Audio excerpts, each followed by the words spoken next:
Hello, my name is Jessica Korte, and I am here to discuss my portfolio in curriculum and instruction. The first section of my portfolio is the introduction. I'm going into my 17th year of teaching. I have taught in Florida for 11 years and 6 years here in Georgia. I chose to get my master's in curriculum and instruction because I wanted to have a deeper understanding of curriculum and the instructional strategies. I also wanted to get my master's in curriculum instruction because I'd like to advance my career to the role of coaching and or becoming a curriculum coach in my school, and this was just the logical next step for my career journey. The second part in my portfolio is the curriculum vita. And my curriculum vita shows the different skills and experiences that I've had in the last 16 years. I think a big benefit of teaching in different states and schools is the amount of different trainings I have received along the way. And my curriculum vita is an overview of these experiences that I've had with different programs, committees, and classroom environment. The next part of my portfolio is just a summary of the different classes that we have taken throughout this program. The first course that we had was the curriculum theory. And within this course, I found it very interesting because I can honestly say I do not remember learning about these theorists while in my undergraduate. So I thought it was enlightening to read about the different theorists and see the similarities and the differences with my own teaching philosophy. One of the theorists that I really connected with was James McDonald during that time, and I learned that he believed in starting with a goal in mind. Each lesson should have a purpose, and I feel that my team and I, at this point, we feel strongly the same way. We use that for our backwards design model when we plan our curriculum map and instruction. The second course was called Learning Theory and the Role of Culture. And I think this course really focused on the importance of culture and that a community is really part of our education system. And I connected with this course because we always learn about creating this culture and incorporating culture into our classrooms. So I didn't really understand the importance of this until my 8th year of teaching. And this was a turning point in my career. And I was teaching in an inclusive classroom, and my co-teacher was Hispanic, and half the class was Hispanic. And the way she was able to connect with the Hispanic families taught me and made me aware of a lot of the cultural differences in family values. And I think this class just really reiterated that same lesson I learned 8 years ago, the importance of culture and community within a classroom. The second part of this class really focused on the different learning theories, and I enjoyed learning about all the different theories. And as a curriculum specialist, it is critical that I'm aware of the different learning theories to better support the teachers and students within my classroom. The next course we had was analyzing assessments, policies, and practices. And overall, this was a great review of assessments and assessment practices. We're able to create a presentation of the different assessments we use in our classroom and at schools. We reviewed validity and reliability with assessments. One takeaway I did have with this class was reading about assessments used in the secondary level. And observation I had was the number of assessments they used. And it seemed like a lot more formatives and summatives were used in the elementary schools versus in the high schools. I also noticed that a lot of the upper grades took all their assessments on computers, whereas in my elementary school, we are still a combination paper, pencil, and on the computer. The next course we had was utilizing educational research to improve learning. And I enjoyed reading and learning about the different research methods. I did find this class to be challenging when we actually had to begin our research project. I worked on my research project with two other classmates, and I struggled at times with completing the qualitative research within my classroom.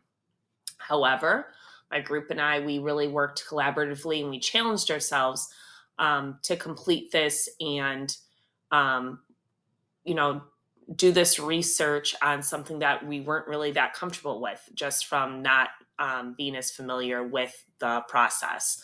So overall, I found that it was purposeful, and we were able to come up with interventions and incentives to incorporate into our classroom to better meet the needs of our students. The next course was curriculum evaluation and development. We spent a lot of time analyzing the different assessments that were used in elementary, middle, and high school. Thought this was a good refresher course from the assessments, and it went along with the work that we did in one of the previous courses. An important takeaway I had with this course was evaluating curriculum. We used a strategy to analyze. I used the strategy to analyze a potential new math program that our district was looking to adopt for this upcoming year. And analyzing new programs and procedures is extremely important to schools because things are always changing. And this is also part of a curriculum specialist job, is to make sure that we are looking at all of our procedures and assessments and curriculum with a critical eye to make sure that the students are receiving the best education. The next course was the implementation of research project, and this was the second half of the action research project. I enjoyed this part of the class because my classmates and I were actually able to implement our action research into the classroom. We collected and analyzed data. We found trends among different groups of students. And finally, we were able to create these interventions to help motivate our students in finding a joy for reading. The next class was the introduction to distance learning. And in this course, we were able to go over different technology platforms that could be used in the classroom. And I felt that a lot of the activities we created in the class in this course, I was able to immediately implement into my classroom. So I really liked that part of it. I learned about some new programs that my classmates talked about, or through their discussions with their different projects that they created. And technology is such an important part in today's culture. So it's really important that teachers and curriculum specialists are aware of all the programs out there that can be beneficial to our students. In the next course, Student Centered Pedagogy for Educators, this was probably one of my favorite courses because, again, I could take a lot of the resources from my classmates and adopt them and adapt them right for my own classroom and my own students. I enjoyed reading about all of their different student centered lessons that they used in the classroom. We studied William Kilpatrick and with the project method. Um, and I think that we're seeing that shift here in schools now, that we realize that the importance of student centered activities, um, that they need to be implemented into the classroom. So it was nice to get some new, fresh ideas for that. One of these last courses we just took was the curriculum and imagination course.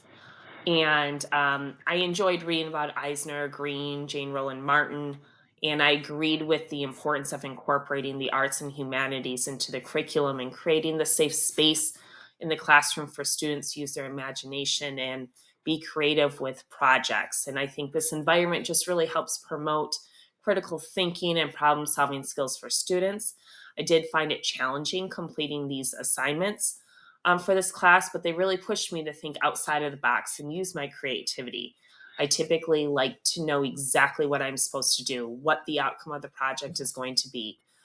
So that was one of the things that I found challenging with this class. But overall, I think it gave a great message and made me think about how I need to plan and implement activities like this that promote students to use their imagination and creativity throughout the school year.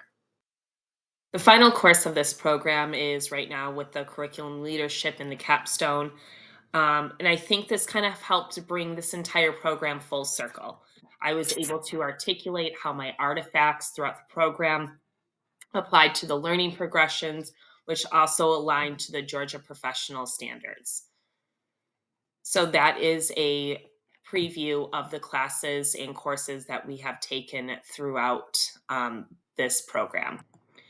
The next part of my portfolio is my practicum and narrative. This year, a lot of my professional learning revolved around two new instructional math strategies that our school will be implementing. I spent a lot of time going to trainings on these instructional strategies. We observed other teachers using these instructional strategies, and we also got observed using the same strategies. My practicum log and narrative is evidence that I completed 20 hours in professional learning trainings, reflections, and working collaboratively with colleagues in planning curriculum and instruction.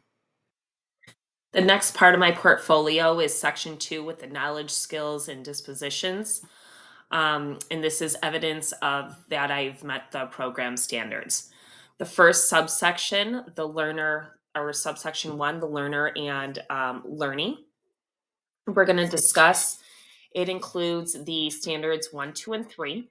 And the first artifact I'm going to start with is going to be the curriculum theory artifact that came from the curriculum theory course. This artifact was important because I did a presentation on Ralph Tyler. And Ralph Tyler was a theorist that really resonated with me because of his four main questions. And these questions were very similar to current questions we are using in our PLC meetings. They are intended to give a purpose for planning instruction and keep planning focused on a specific topic and to really weed out that fluff that Ralph Tyler referred to as kind of just unimportant skills. Um, they also helped identifying which students, these questions also help identify students that need support, which students need enrichment.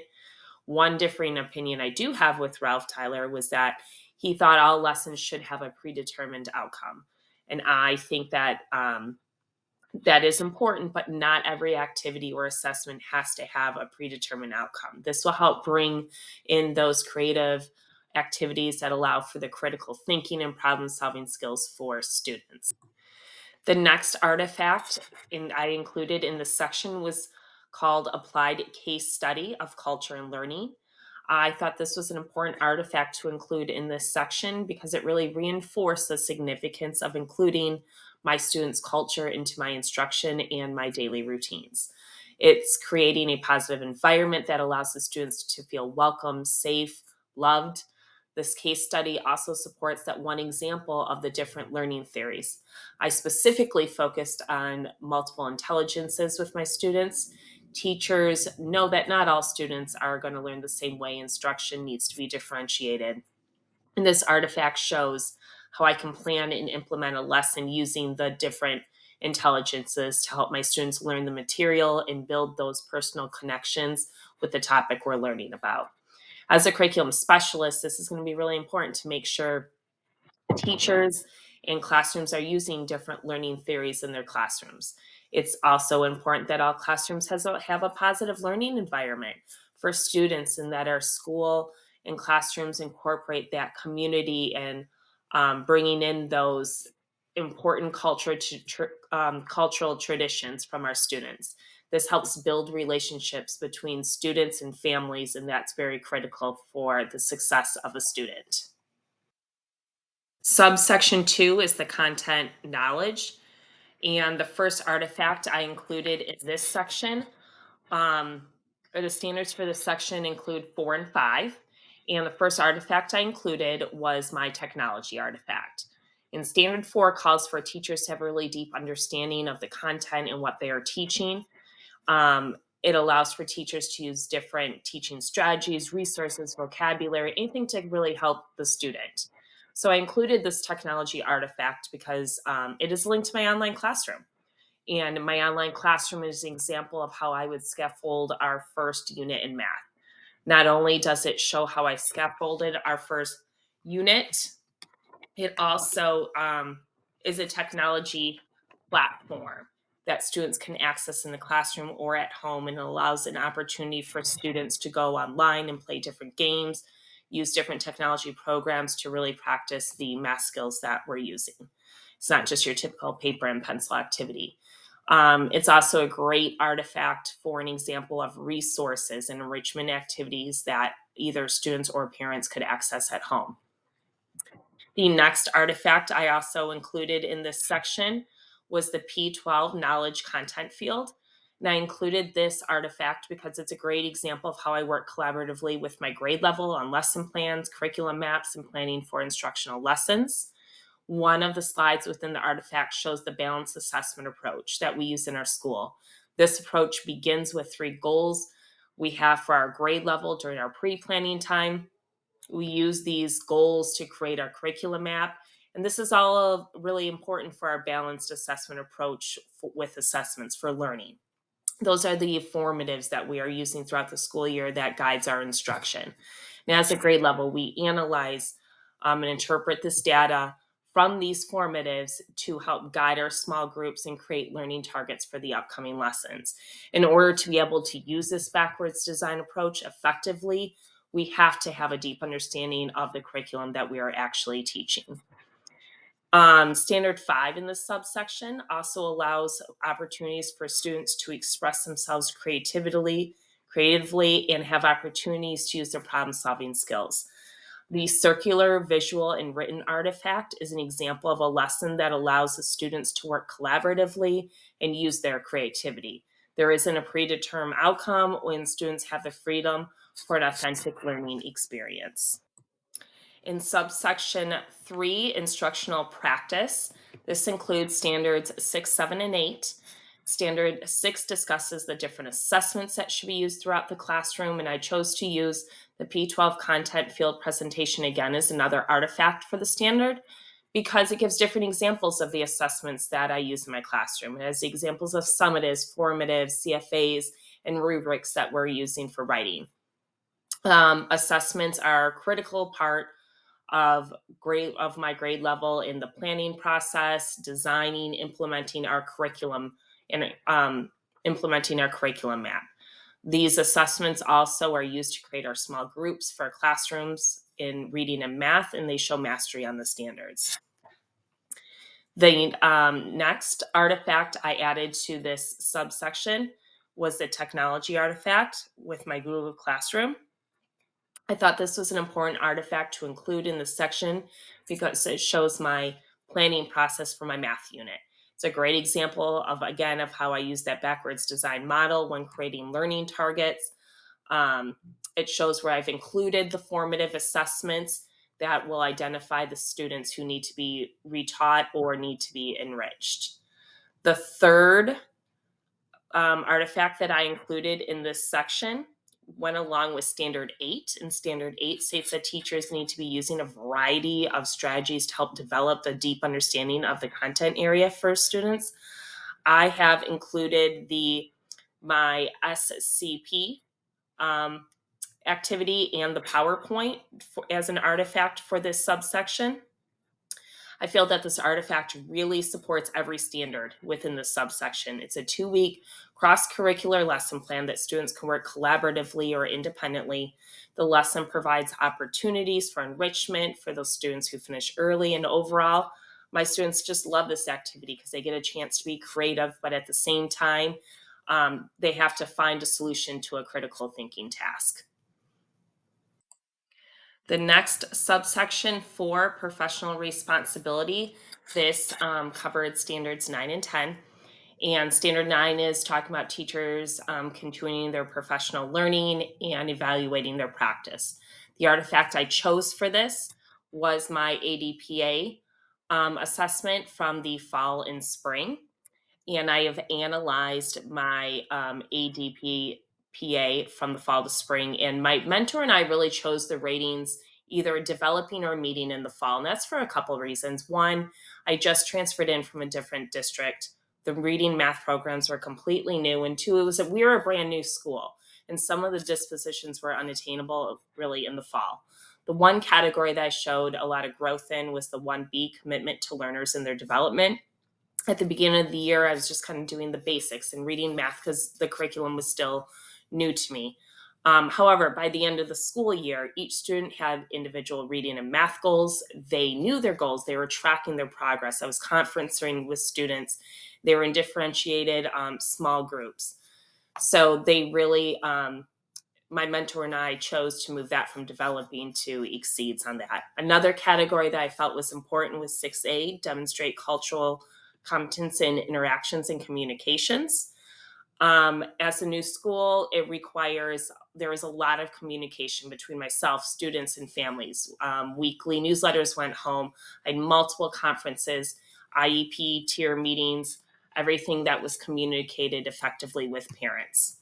The second artifact that I have included in this subsection was my action research poster. And this helps support Standard 10, which discussed how teachers can work with learners, families, and communities to share the learning growth. The question my group and I decided on was how much parent involvement can influence students' reading at home at an early age. And throughout the research process, we used questionnaires to families to find out exactly what did they use in early ages to help support their child with reading and promote that vocabulary. We found that there was a correlation between the active parents and parents who weren't as involved due to whether it be obligations with families or work. Um, and the second part of this research came with interventions. So, how do we now help the kids that might not have as much support at home? Um, and this brought us to our interventions that we were able to implement and find those motivation tools that students were able to use. So those were the artifacts that I added for this subsection.